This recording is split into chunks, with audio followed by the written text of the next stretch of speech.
But nonetheless, beloved, we're going to, it's not going to stop the show. We want to give honor to the to the Lord God of heaven, the great God that keepeth covenants and mercies for them that love him and observe his commandments. And then to his son, who is our king, our prince, our savior, our apostle, and high priest of our profession, whom the Most High used to reconcile us back to himself. And then everybody that's here, elders, mothers, brothers, sisters, children, those that online is going to watch it, as the scripture says, all the partakers of the heavenly calling. We thank God for each and every one of you. All right. And we're going to start up like usual with, did anybody have any questions? Anybody have any questions?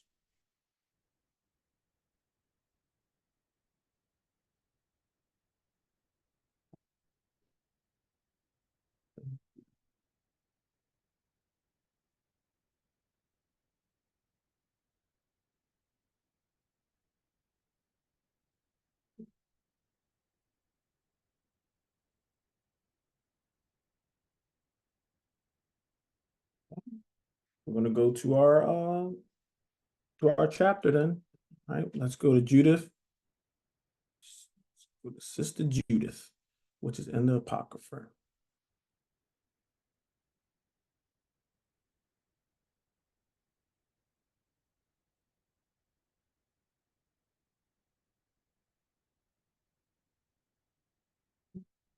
Judith chapter 11. So just a recap of what we've been going. Remember,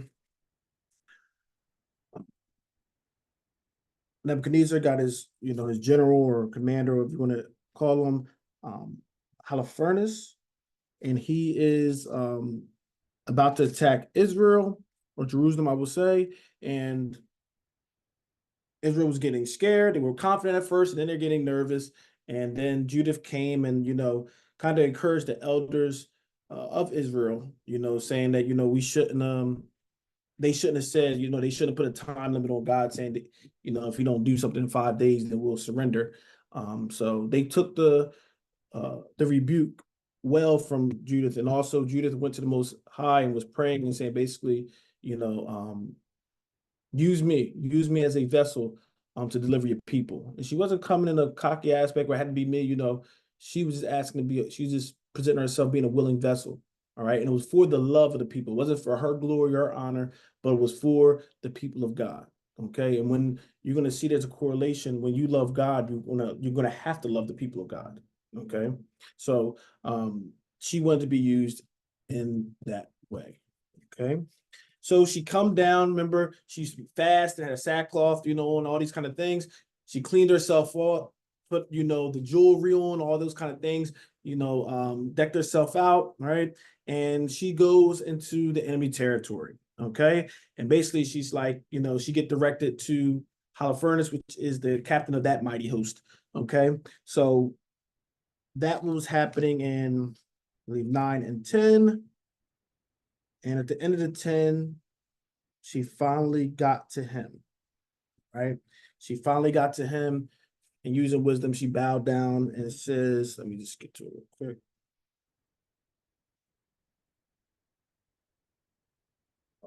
Verse 23.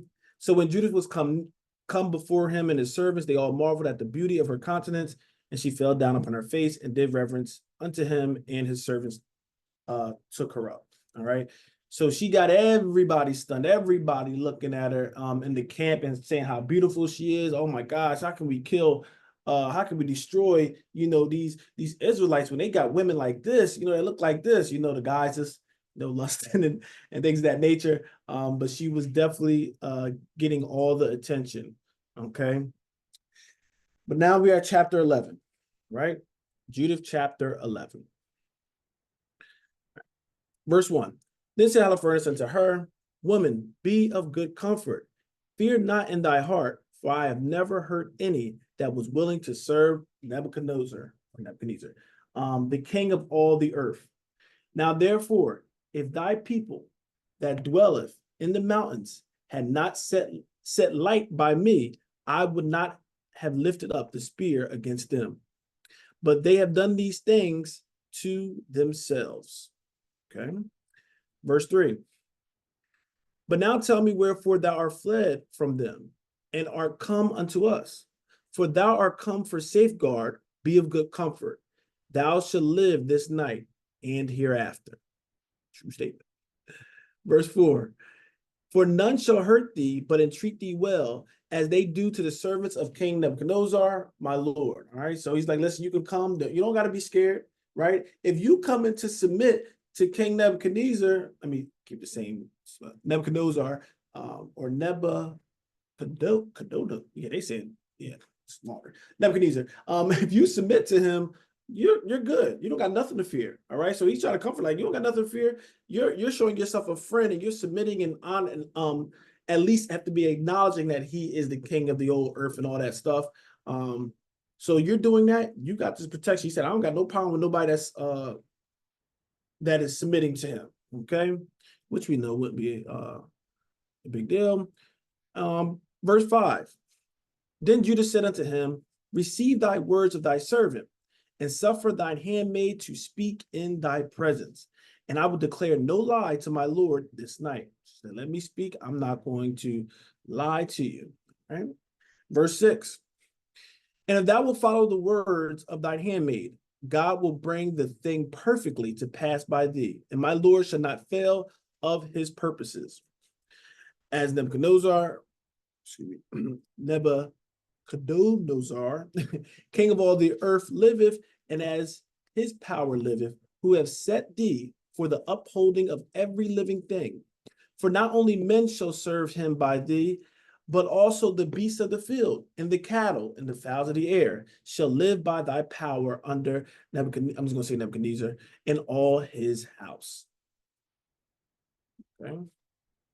Verse 8. So she's giving them praise, even the captain saying, he's getting all this stuff and power and stuff from you. You're the vessel that's being used to, put everything basically under him. Okay. And if you can catch it, Christ he does the same thing. He's putting everything in subjection, and then he yields it up to his Father. Right. This is something totally different, but I'm just letting you know that same thing is you can correlate with the Father and the Son. That's how they work. All right. Verse 8. For we have heard of thy wisdom and thy policies, and it is reported in all the earth that thou only art excellent in all thy kingdom, and mighty in knowledge, and wonderful in feats of war. Right? So we heard all the mighty things you've done. Verse 9. Now concerning the matter which Achior did speak in thy counsel, we have heard his words. For the men of Bethulia saved him, and he declared unto them all that he had spoken unto thee. Remember, that is the guy a couple of chapters ago, when he was bringing the council together, right? Remember, Holofernes was bringing the council together before they were going against Israel. He was one that spoke up and saying, listen, you don't want to go against them when they serving their God, because nobody can beat them when they're serving their God. But if they sinning, their God will give them up for the slaughter. Okay, he gave him that counsel. And remember, he got upset, because that sound, blasphemous. You trying to say this God can protect them and nobody can beat them, and they basically threw him to us. So that's him. So she's saying, yeah, we heard what he said and all that stuff. Okay, and we believed it. All right, verse 10. Therefore, O Lord and Governor, respect not his word, but lay it up in thy heart. I read that right. Therefore, O Lord and Governor, yes, respect not his word, but lay it up in thy heart. For it is true, for our nation shall not be punished, neither can sword prevail against them, except they sin against their God. Right? So she is confirming what Achior, whatever his name is, what he said. All right. Now she's like, listen, he is true. You will not prevail if we serve in our God. All right.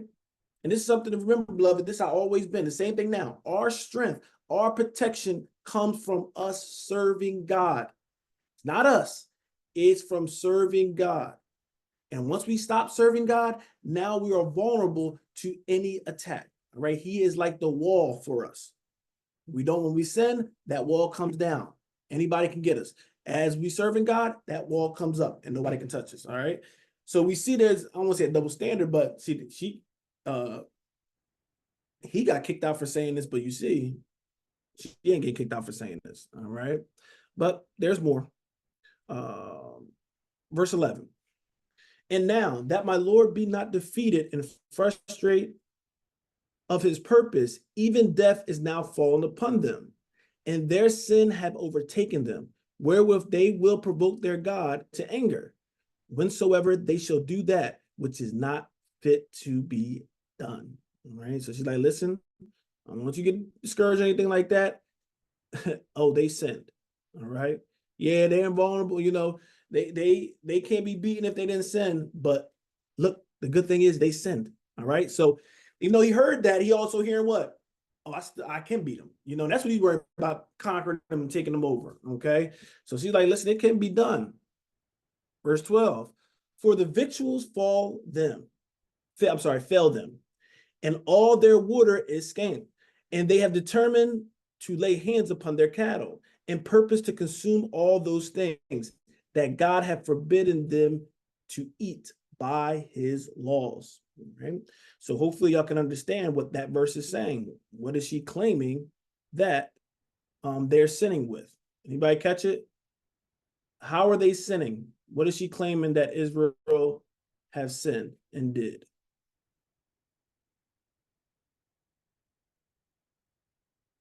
Get 5 seconds to guess, and then we're going on. Going against the dietary law. Yes, right? So he's like, the water's getting scarce. Because remember, they're blocking the water supply. That's the whole thing of why Israel about to surrender in a couple of days, because they can't go down and get that water and everything. So they're like, she's like, yeah, it's getting scarce and everything. And they laying hands on cattle. She's saying all the cattle, right? And purpose to consume all those things that God had forbidden them to eat by his laws. She's not talking about them eating stuff that's according to dietary law. They're actually consuming things that are not in the dietary law, which will now, she's telling you, put them in sin. Okay. So it should be clear cut. Verse 13.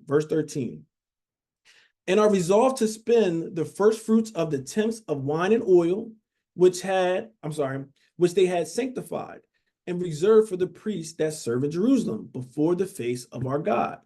The which things is not lawful for any people so much as to touch with their hands. Okay, this is the other sin she's put on there. She's saying, listen, they're touching the first fruits of the 10th. All right, so that's dealing with what?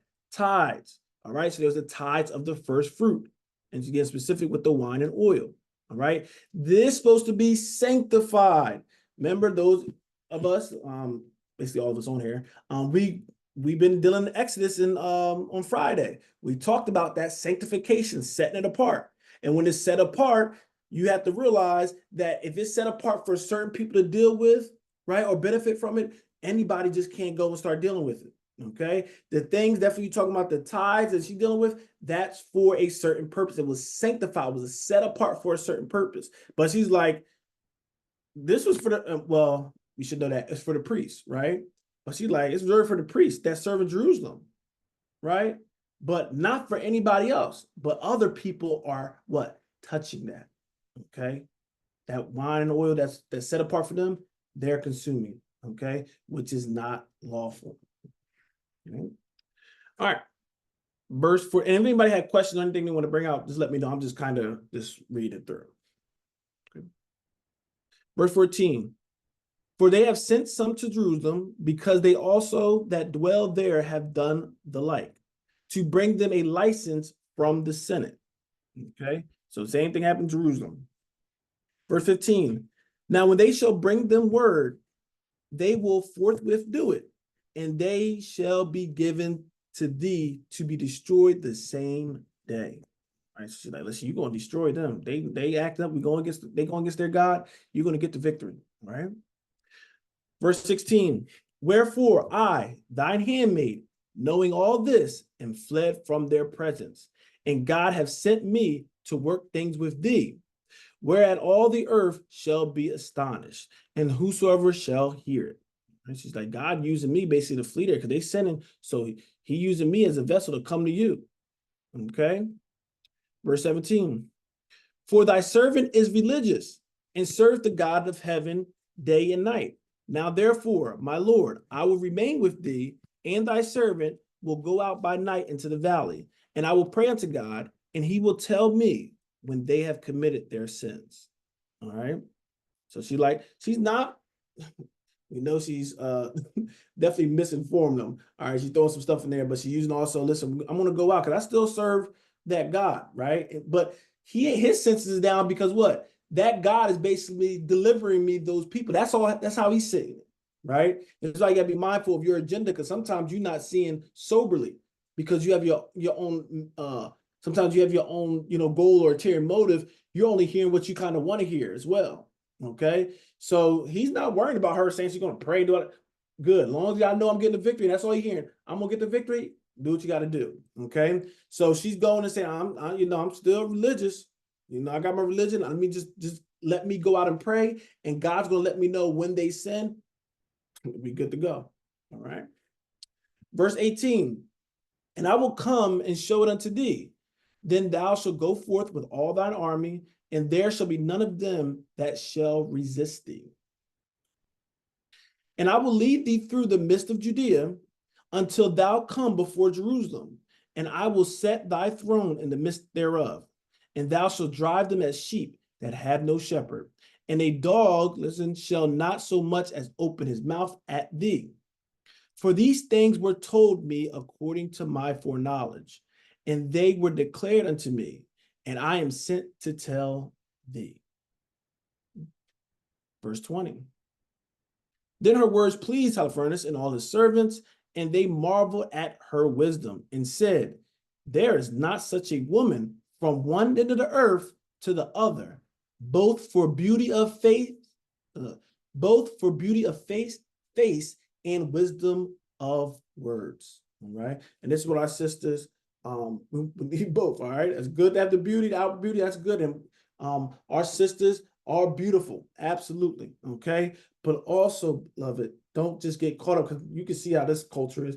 They get caught up on the beauty and they can be, I don't want to say like a word, just stupid, dumb. I don't even know what it is. But there's no wisdom, right? There's no decorum. There's no discretion with the women. But that's the beauty, right? So even Sister Judith, it ain't saying that she got her butt out and doing all this stuff. No, right? But what's really captivating them? Her beauty, but also her wisdom.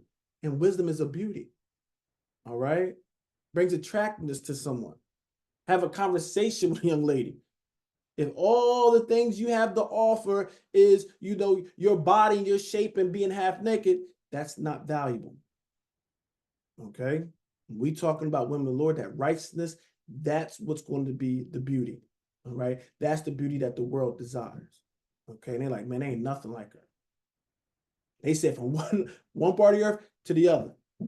Okay, and a lot of them been, because guys would say there's a pickup line. Oh, you the most beautiful thing in the world. They ain't never went outside their city. But at least these people, they seen a lot of nations. They dealt with a lot, so it's a heavier weight when they're saying it. All right.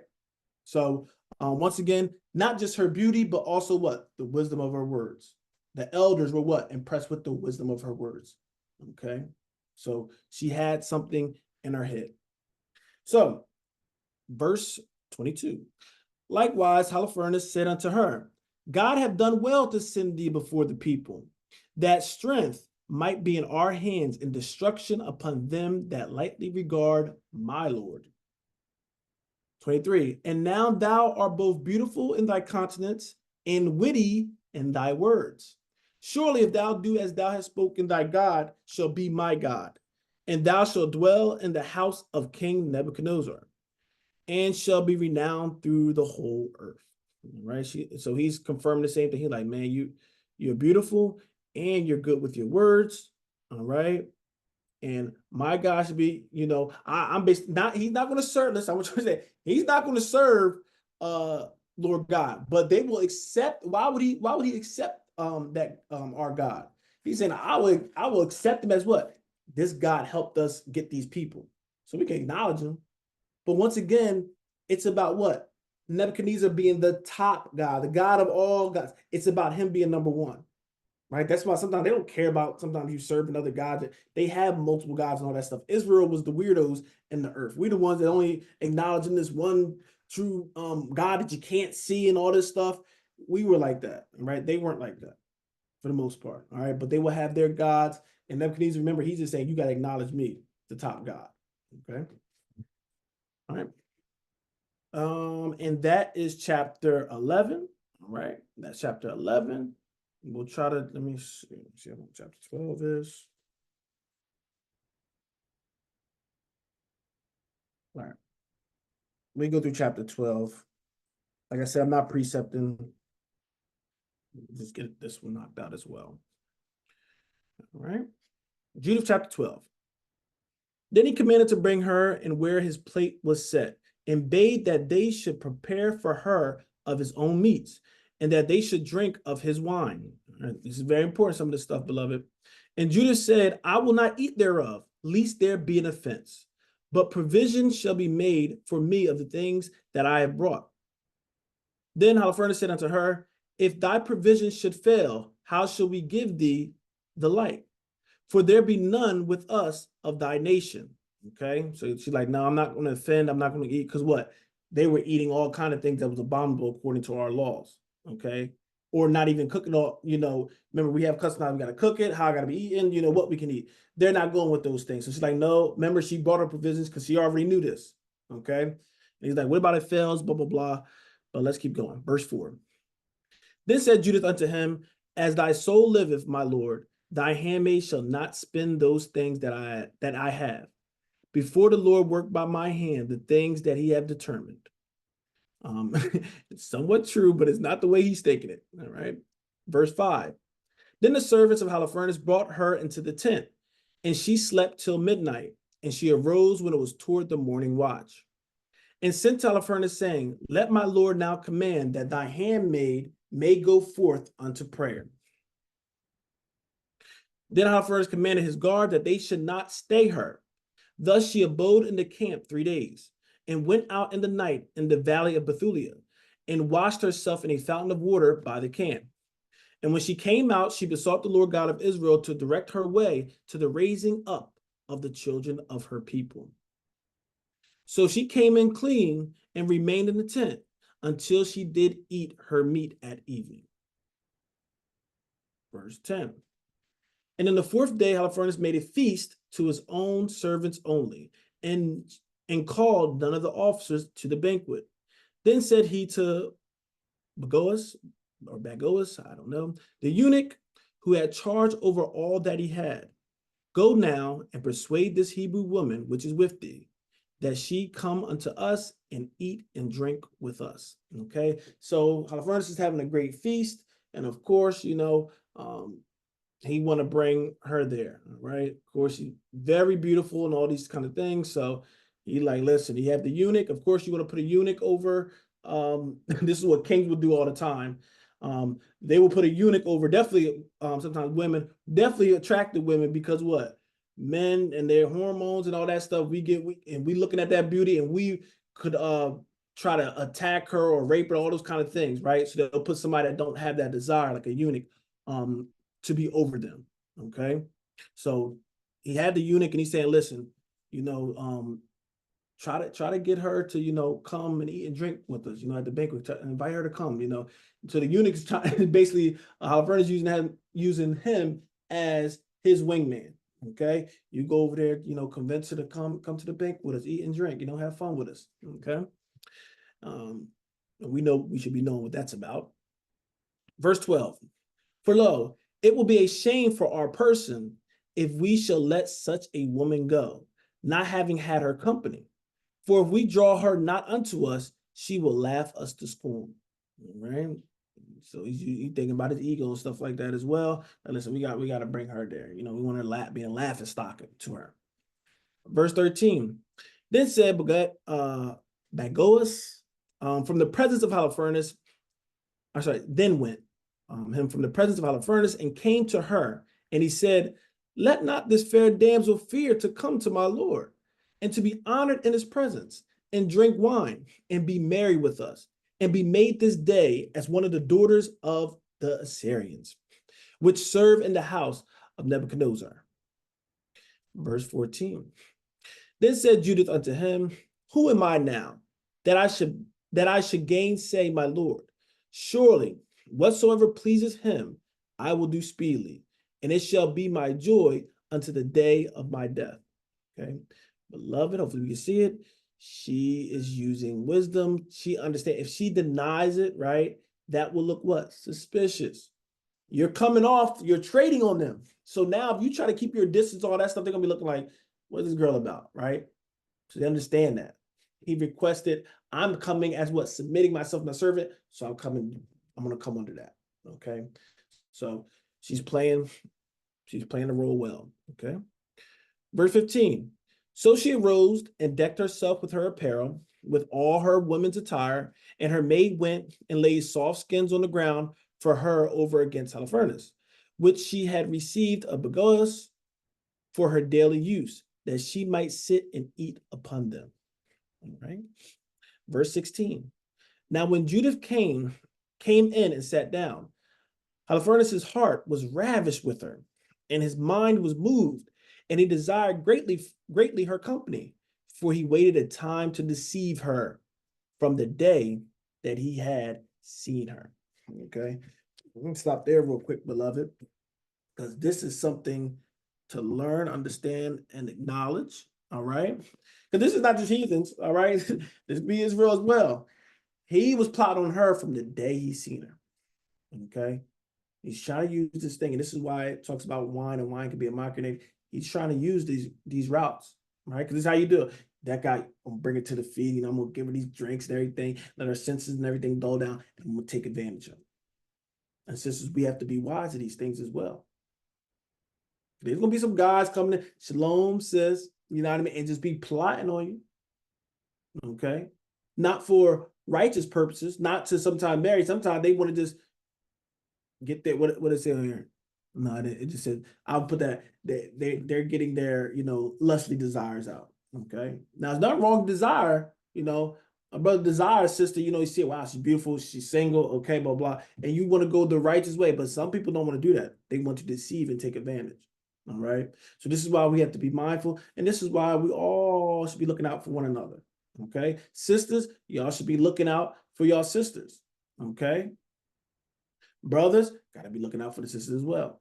All right. That's why here we want to have a little venting session before, because sometimes you don't see it. Okay. Sometimes guys can get a little bit of insight that maybe you don't see. Same thing, vice versa. Sometimes y'all women can pick up things that guys don't see. Some women plot on the man, right? So this is why we have to be good as a body, right? Because you can pick that stuff up. Now she ain't trying to hear no Bible. No, she trying to hear you. She trying to get close to you. She ain't trying to get close to God, right? So we want to make sure we're sober, and we also being wise and letting the Spirit open our eyes that we don't be deceived by people. Okay. But nonetheless, this brother, was trying to get her. He's seen her beauty and everything. Like, I want this, and we understand, right? A true Israelite woman, being in the fullness of her beauty and with the wisdom of God and that spirit on her that beautifies her 1,000 times as much as, somebody that's not of God, we understand why they might desire him, okay? But nonetheless, we were going to make sure you get to the right individual that the Most High has got for you, right? So you can be honored, okay? And not just let somebody just try to defile you. Okay? All right. I'm saying that because that's a big thing in Israel, and I want to put it at, it's not just heathens. Israel doing the same thing. All right. This is why they be trying to prostitute, our women and do these kind of things. And this is why I gotta make sure, preachers, we gotta make sure we get it all. Okay. But how we doing this thing and we getting close to our God, we're bringing honor back. Okay. So our women want to make sure y'all are being honorable women. Okay. And we're gonna make sure the guys honor you. Okay. And sisters, we ask that you do the same thing. All right. Y'all love one another, y'all checking, y'all make sure y'all vetting and looking how people are as well. Okay. All right. But this brother did not. All right. So I'm going to read that part again. Holofernes had his own little agenda on this. All right. Now, when Judith came in and sat down, Holofernes' heart was ravished with her. All right, this brother was thirsty. All right, he's like, whoa, I gotta have her. And his mind was moved. All right. And he desired greatly her company. All right, he's like, man, I got to have her. I got to have Judith. For he waiteth a time to deceive her. That's the problem. He was plotting on her. Moment he said, like, all right. Some brothers will play it smooth, sisters. Sometimes they ain't gonna come like how sometimes acting all thirsty, and they're gonna try to play it cool. Okay, but she like, let me try to see it. Let me try to do it like this. Oh, she like God. Oh, she need a godly man. Okay, let me learn some godly stuff so I can impress her. Right? Oh, they ain't saying hi. They saying shalom. Oh, shalom, shalom, shalom. Well, how they do it? Okay. So he coming to you, right? They'll learn their stuff. Okay.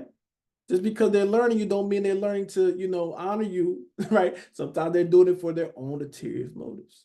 Okay. So he waited time to deceive her from the day that he had seen her. Verse 17. Then said Holofernes unto her, drink now and be married with us. So Judith said, I will drink now, my Lord, because my life is magnified in me this day, more than all the days since I was born. Right? So Judith is playing her part. Okay. Of course, she don't really feel this way with him, but remember, she's coming like she's trying to deceive and she's trying to get on his good side, right? So as much as he's trying to deceive her, she's deceiving him. All right. And a lot of times, women can do it better, fellas. All right. This is why the scripture even talk about a lot of strong men have been taken down by women. Okay. This could be talking about strong men as in the church and the Lord and everything. Sometimes they yielded their strength to a woman. Okay. Sometimes you got naturally on this kind of stuff, yield our strength to a woman. We even got an example, Samson yielding our strength. Okay. And we're not going to blame the woman for that, right? Us men have to stop yielding our strength. Okay. We need to desire a woman that it don't have to be I gotta submit my strength to you. No. The relationships, how the marriage be, no, we submit to one another, strengthening one another. All right.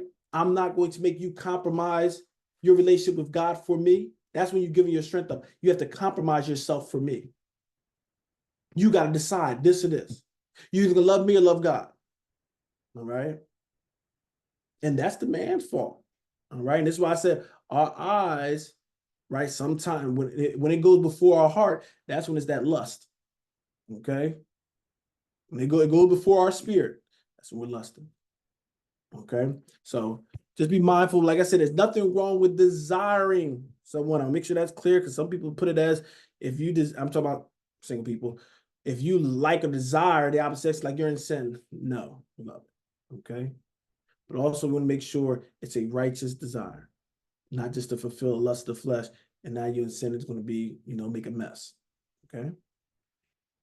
All right. So he's like, drink with me, be merry with me, right? Because, give them a little bit of drink, they start giggling more. They got their, they put their, they're relaxing and everything. You can really take advantage of them. All right. Guys know this, sisters. You go out, they give you that drink. They're doing that because you might say no in the beginning, but maybe with a few drinks, that can change. Okay. This is why the Bible talks about having that wine and stuff, having mastery over you and being a mocker and those kind of things for these kind of reasons. Okay. And you'll hear some of it. Some of y'all might have heard it, but they'll call it wine and spirits and stuff like that. It's another name you used to call like spirits and stuff. So you have to be mindful of drinking. If you do drink, do it in moderation. You're not supposed to get drunk. Okay, not supposed to get drunk. That's when you are in violation. Okay, can't say you're in violation with drinking, but if you have a drinking problem, you need to stay away from drinking altogether. Okay, but for somebody drinking, make sure it's in moderation. All right. And Judith said, I will drink, right? Verse 18, I will drink, my Lord, because my life is magnified in me this day more than all the days since I was born. Yes, I'll drink because I just feel so alive. Oh my gosh, I feel so free. I'm about this. And, she's playing them. All right, playing the part. Verse 19, then she took and ate and drank before him what her maid had prepared. And Holofernes took great delight in her and drank more wine than he had drunk at any time in one day since he was born. All right. And beloved, when a man desire that woman, he's going to show that macho, try to be macho in front of her. So he might do a lot of foolish things to impress her. So this brother was trying to show off and drink more than he has ever drunken before. All right. So he might have had, used to doing 4 or 5 shots, it would be good, but he saw her and he saw her drinking too. Oh, he's going to continue drinking. Oh, yeah, I'm trying to show her, and I wish we can keep reading, but we're going to stop it at this chapter, but we're going to see what it costs him. Okay. So for the desire of a woman, their beauty, we have went to many, many deep extremes. Okay. So this is a good lesson just to to know all around the board. Yeah, we'll keep it there. Okay. So this is where we're gonna leave it right now. He is drinking, having a good time, and he is getting drunk. Okay. And we will pick it up next week, Lord's willing, and see how the story goes from here. Right? Oh, and let me say shalom for those that's going to be watching online. Shalom.